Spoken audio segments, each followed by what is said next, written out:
ولا علل مریضی، اور مریض یعنی بیمار کے اوپر بھی کوئی گناہ نہیں ہے، ولا علی انفسکم، اور تم خود پر بھی کوئی گناہ نہیں ہے، ان تاکلوا من بیوتکم، کہ تم کھاؤ اپنے گھروں سے، او بیوتی آبائکم، یا کھا لو تم اپنے باپ دادا کے گھروں سے۔ یہ آیت مبارکہ اس وقت نازل ہوئی تھی کہ جب کبھی نبی پاک صلی اللہ علیہ وسلم کے ساتھ صحابہ کرام جہاد کے لیے چلے جاتے تو اپنے مکانوں کی، اپنے گھروں کی جو کنجیاں تھیں وہ نبینا لوگوں کو اور اباہج لوگوں کو اور بیمار بوڑھے لوگوں کو جو جہاد پر نہیں جا سکتے تھے، اندھوں کو، لنگڑوں کو اور اباہج لوگوں کو وہ اپنے گھروں کی چابیاں دے دیتے تھے، اور ایک تو ہماری گھروں کی حفاظت ہوگی، دوسرے نمبر پر ان کو کوئی کھانے پینے کی ضرورت ہوگی تو وہ بھی کھا پی لیں گے۔ تو اس کے باوجود یہ لوگ کھانے پینے سے پرہیز کرتے تھے، بچتے تھے کہ اگر ہم کھا پی لیں گے کہ شاید گھر والے جو ہیں وہ ہمارے لیے کوئی ایسی ویسی بات نہ کریں، یا ہمیں کوئی ایسا ویسا سوچے نہ کہ ہم چلے گئے ہیں تو مگروں انہوں نے کچھ چھوڑا ہی نہیں ہے تو کھانا پینا شروع کر دیا ہے۔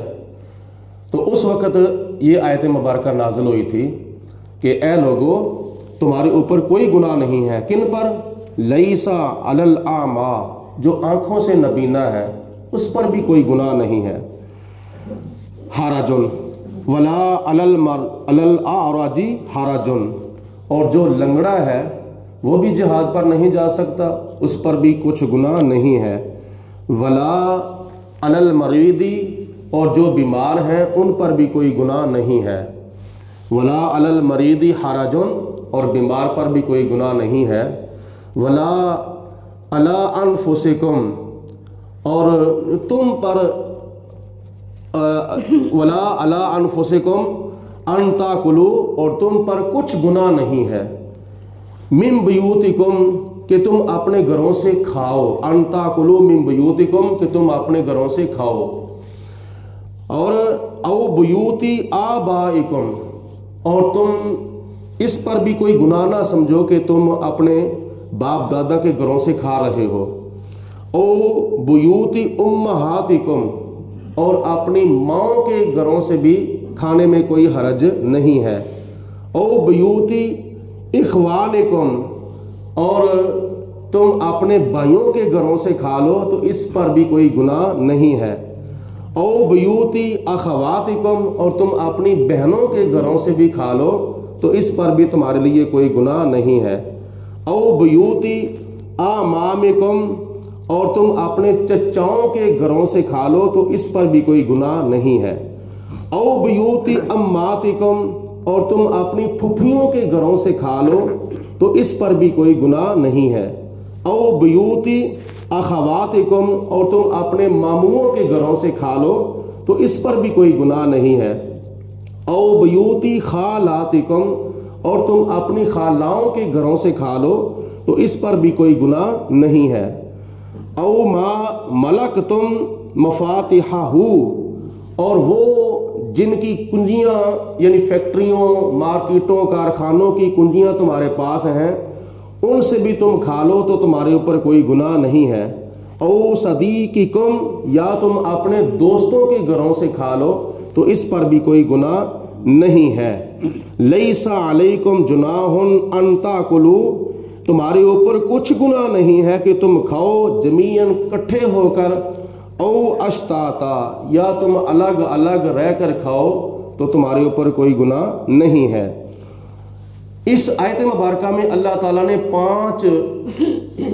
10 قسم کے لوگوں کا ذکر کیا ہے،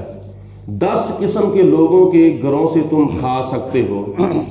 اپنے باپ دادا یعنی اپنے گھروں سے، جو تمہارے اپنے گھر ہیں، یعنی کہ بیوی کا گھر، خاوند کا گھر، دونوں کا ایک ہی ہے، اور اس گھر سے تم کھا لو تو تمہارے اوپر کوئی گناہ نہیں ہے، اور اس کے علاوہ اپنے گھر کے علاوہ اور دوسرے نمبر پر اپنے باپ دادا کے گھروں سے،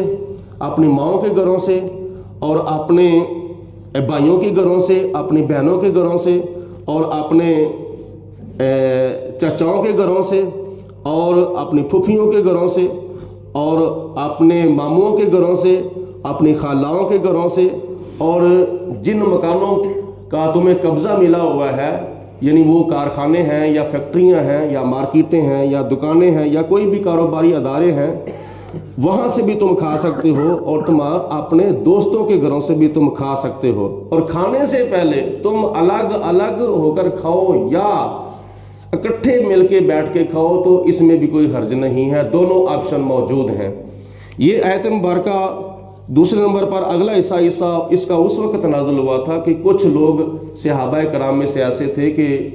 کھانا پکا کر رکھ دیتے تھے اور مہمانوں کا انتظار کرتے تھے، جیسے حضرت ابراہیم علیہ السلام کی عادت مبارکہ تھی، جتنی دیر تک مہمان کوئی نہیں آتا تھا اتنی دیر تک کھانا نہیں کھاتے تھے، تو کتنا ٹائم گزر جاتا تھا، تو اللہ پاک نے ارشاد فرمایا کہ تم مہمان کے علاوہ اکیلے بھی کھا لو تو اس میں بھی کوئی حرج نہیں ہے، اگر مہمان آ جائے تو پھر بھی اس کے ساتھ کھاؤ تو پھر بھی کوئی حرج نہیں ہے۔ فَإِذَا دَخَلْتُمْ بُيُوتًا، جب تم اپنے گھروں میں داخل ہو وہ، فَسَلِّمُوا عَلَىٰ أَنفُسِكُمْ، تو تم اپنے آپ کو سلام کیا کرو۔ اپنے آپ کو سلام کرنے سے مراد جو تمہارے بیوی بچے ہیں وہ بھی تم میں سے ہی ہیں، تو ان کو سلام کیا کرو۔ گھر میں داخل ہوتے وقت گھر والوں کو سلام کرنا یہ بہت اچھی عادت ہے، اور گھر کی غربت اور فاقہ تنگ دستی دور کرنے کا ایک ذریعہ اور سبب ہے۔ گھر میں داخل ہو، بسم اللہ شریف پڑھ کر داخل ہو، اور اس کے بعد کوئی گھر میں ایک جی ہو، 2 افراد ہوں، 4 ہوں، 5 ہوں، والدین ہوں، بیوی بچے ہوں، کوئی بھی ہو، ان کو کہو السلام علیکم۔ اور روایات میں آتا ہے کہ اگر گھر میں کوئی بھی نہ ہو تو پھر بھی روایات میں آتا ہے کہ کیا کہنا چاہیے، السلام علی النبی ورحمۃ اللہ وبرکاتہ، پھر حضور نبی پاک علیہ السلام کی بارگاہ میں سلام عرض کرنا چاہیے، اور اس کے بعد تحیۃ من عند اللہ مبارکا طیبہ، پھر تم دعا کرو اللہ تعالیٰ سے برکت کی اور پاکیزگی کی، یا اللہ میرے گھر والوں کو برکت عطا فرما اور میرے گھر والوں کو پاکیزگی عطا فرما۔ کذالک یبین اللہ لکم الآیات، اسی طرح اللہ تعالیٰ اپنی کتاب یعنی قرآن مجید فرقان حمید کی آیات بینات بیان فرماتا ہے، یعنی دین کے احکامات اللہ پاک بیان فرماتا ہے تمہاری رہنمائی کے لیے، لعلکم تاکلون، تاکہ تم سمجھ جاؤ کہ ہم نے دنیا میں رہ کر آخرت کے لیے کیا کیا تیاری کرنی ہے۔ اللہ پاک ہم سب کو قرآن مجید فرقان حمید کی ان دی ہوئی تعلیمات کو یاد رکھنے کی اور ان پر عمل کرنے کی توفیق عطا فرمائے۔ یہ مہینہ ماہ جمادی الثانی جو کہ اسلامی سال کا 6واں مہینہ ہے، یہ مہینہ وہ ہے جس کی 22 تاریخ کو امیر المومنین امام المصدقین رفیق نبوت شفیق امت حضرت سیدنا ابو بکر صدیق رضی اللہ تعالی عنہ کا وصال شریف ہے، تو اس موقع کی مناسبت سے آج خطبہ جمعہ میں نبی پاک علیہ السلام کے یار غار اور یار میزار جناب صدیق اکبر رضی اللہ تعالی عنہ کا ذکر خیر ہوگا۔ جلدی تشریف لانے کی کوشش کیا کرو، اور جب تشریف لاؤ مسجد کے اندر تشریف نہیں سمجھنی چاہیے بلکہ حاضری سمجھنی چاہیے۔ جب تم مسجد کے اندر حاضر ہو تو اگر اگلی صفوں میں جگہ ہو تو پھر پچھلی صفوں میں جان بوجھ کر نہیں بیٹھنا چاہیے، بلکہ اگلی صف کا زیادہ سے زیادہ ثواب جو ہے وہ حاصل کرنا چاہیے۔ جلدی بھی آنا چاہیے اور آ کر اگلی صف میں بیٹھنے کا ثواب حاصل کرنا چاہیے۔ اللہ پاک سب کو جزائے خیر عطا فرمائے، اور نبی پاک صلی اللہ علیہ وسلم پر زیادہ سے زیادہ جمعے والے دن ہم سب کو درود و سلام پڑھنے کی توفیق عطا فرمائے۔ وآخر دعوانا ان الحمدللہ رب العالمین۔ درود پاک پڑھیں بآواز بلند، الصلاۃ والسلام علیک یا سیدی یا رسول اللہ وعلی آلک وصحبہ یا سیدنا حبیب اللہ، الصلاۃ والسلام علیک یا رحمۃ للعالمین وعلی آلک وصحبہ یا خاتم النبیین۔ اللہم صلی علی سیدنا و مولانا محمد معدن الجود والکرم وآلہ واصحابہ وبارک وسلم ربنا ظلمنا انفسنا وإن لم تغفر لنا وترحمنا لنکونن من الخاسرین اللہم نور قلوبنا بالقرآن وزین اخلاقنا بالقرآن وادخلنا الجنت بالقرآن ونجنا من النار بالقرآن۔ الہی ہم تجھ سے دعا مانگتے ہیں، مریض گناہ ہیں شفا مانگتے ہیں۔ الہی ہم گناہ گاروں کو نبی پاک صلی اللہ علیہ وسلم کے وسیلہ اللہ سے بخش اور ہمارے فوت شدگان کو بھی بخش دے۔ یا اللہ پاک نبی پاک علیہ السلام کی ساری امت کی بخشش فرما۔ الہ العالمین سب کے کاروبار میں مال جان میں برکتیں عطا فرما، سب کو رزق حلال میں وسعتیں عطا فرما، زیادہ سے زیادہ ہمیں عبادت و سخاوت کی توفیق عطا فرما، قرآن پاک کی تلاوت کی توفیق عطا فرما۔ یا اللہ پاک برائیوں سے بچنے کی اور زیادہ سے زیادہ نیکیاں کرنے کی توفیق عطا فرما۔ الہ العالمین ہمیں خدمات دینیہ کی زیادہ سے زیادہ توفیق عطا فرما،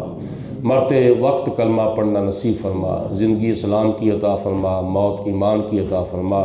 سب کو نبی پاک علیہ السلام کی شہر مدینہ کی بار بار حاضری نصیب فرما۔ وصلی اللہ علی حبیبہ محمد وآلہ وصحبہ اجمعین برحمتک یا